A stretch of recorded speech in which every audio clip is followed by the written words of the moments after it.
Hello and welcome to another Ask Cheeky. I'm Isaiah Henkel with Cheeky Scientist. Today's question comes from Sarah Nanagini. Sarah says, I have a LinkedIn profile and a resume. How are they different for job searching? Thank you, Sarah. Great question. We get this question a lot. You have your resume, you have your LinkedIn profile. A lot of PhDs want to know if you should use one or the other, both. If you're going to use both of them, how do they fit together in the overall sequence of your job search? So remember, your job search is a protocol, it's a methodology. You have to go through it in the right order.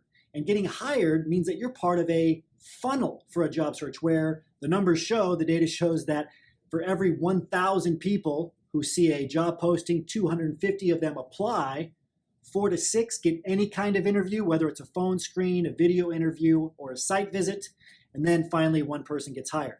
Now, if you break those numbers down a bit, up to 6 to 12 people can get phone screens. As far as video interviews, 3 or 4. And then as far as a site visit, maybe just 1, maybe 2. Either way, it starts with your resume and your LinkedIn profile. And here I'm going to tell you how it's different. So when I was first trying to get a job, I focused on my resume.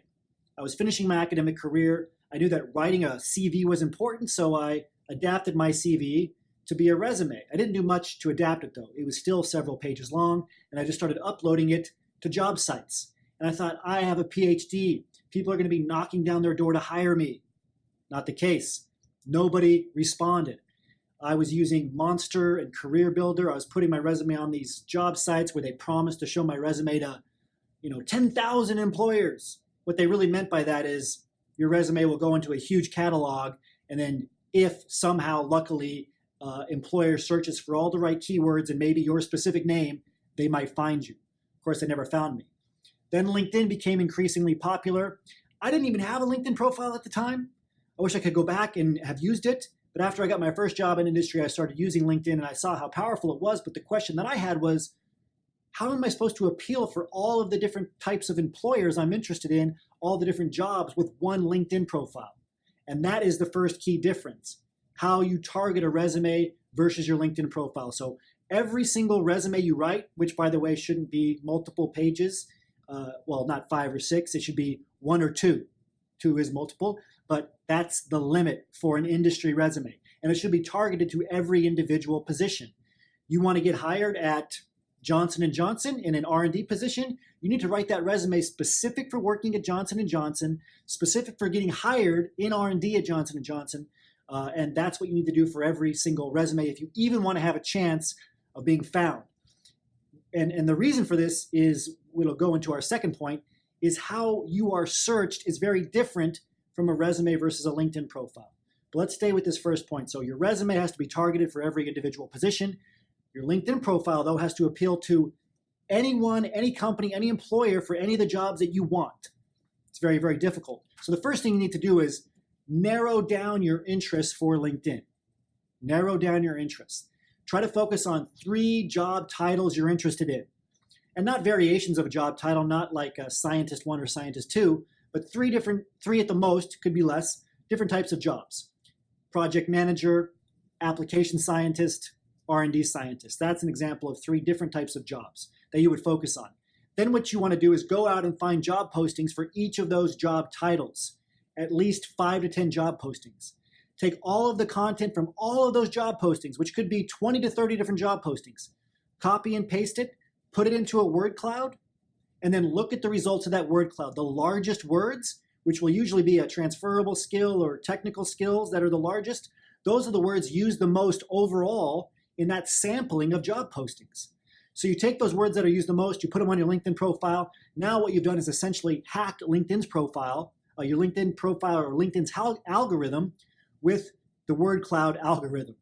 Okay, so you're able to take a large sample of job postings from the 2 or 3 different jobs you're interested in.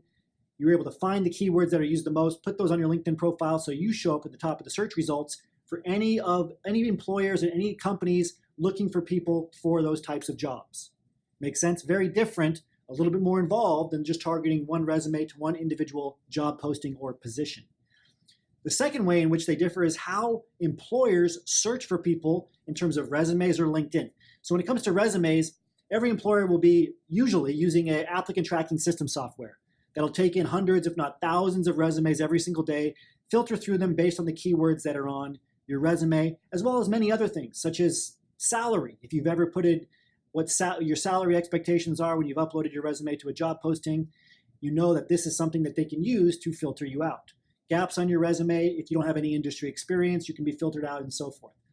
Here's the key, and here's the key difference. That applicant tracking system software is going to be filtering you out usually beforehand based on preset metrics that the employer is putting in.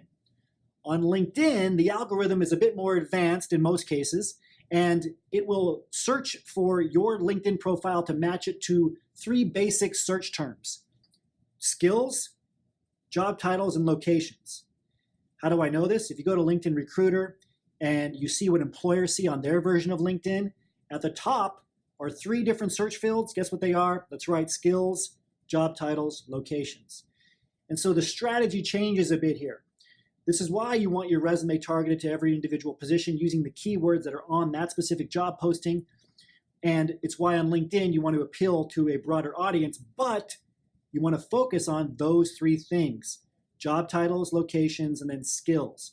And you want to make sure that you're including at least a couple of cities that you're interested in working in on your LinkedIn profile, because they're going to be searching by city. And if you don't put any cities at all, you're not going to show up. So at least choose your top 2 or 3 cities. You can put willing to relocate on there as well, but don't think that putting no city means you're going to show up in more search results. It'll mean that you show up in no search results. Put in job titles in your headline. So one of the other differences between your resume and your LinkedIn profile is that your resume is all about your work experience. Even the professional summary at the top of your resume, and this is something we teach on in different videos, it's your biggest career highlights. On LinkedIn, it's structured differently. It's more about you and a little bit deeper than just your career highlights. Your headline, for example, can list job titles that you don't have. Your headline is simply a place for the keywords you want to show up for, which is why you should be putting locations, job titles, and skills predominantly in your LinkedIn headline. There's a lot of other sections on LinkedIn where you can benefit by filling them out.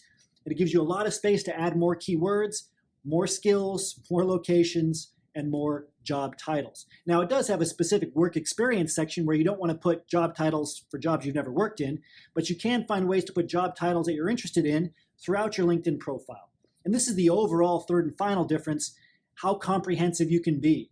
On your resume, it needs to be 1 or 2 pages tops, and you want to have lots of white space because it's very likely going to get into the hands of a person who's going to spend 5 to 7 seconds looking at it, not a lot of time. And the ATS software, the AI for resumes, it's not as advanced as LinkedIn. The more comprehensive in general you are on LinkedIn while still using keywords that matter, the more likely you are to show up in those search results. I'll give you another difference on LinkedIn. Activity matters. You can't show any activity on your end as the user or the job candidate in terms of a company's resume software, their applicant tracking system software, or their AI. Once you submit your resume, it's all on their end. On LinkedIn, as a job candidate, you can be active on LinkedIn, which improves your searchability score. The more you post on LinkedIn, the more you message people, the more you like other people's posts or comment on them, the more complete your profile is, the more your score goes up. So you have more control in terms of the likelihood that you'll show up in search results from employers. There's even buttons that you can turn on in your settings to make sure that you're more likely to show up. We call it your recruiter button, and we have separate videos for this. We'll be teaching about all of these differences as well as the similarities. And there's a key similarity, which is your skills, technical skills, but also your transferable skills. More than anything else, your resumes are searched by skills by the applicant tracking system software, and your LinkedIn profile is searched by skills. So you really have to know which words to use. We're going to cover this on a special webinar coming up this Thursday.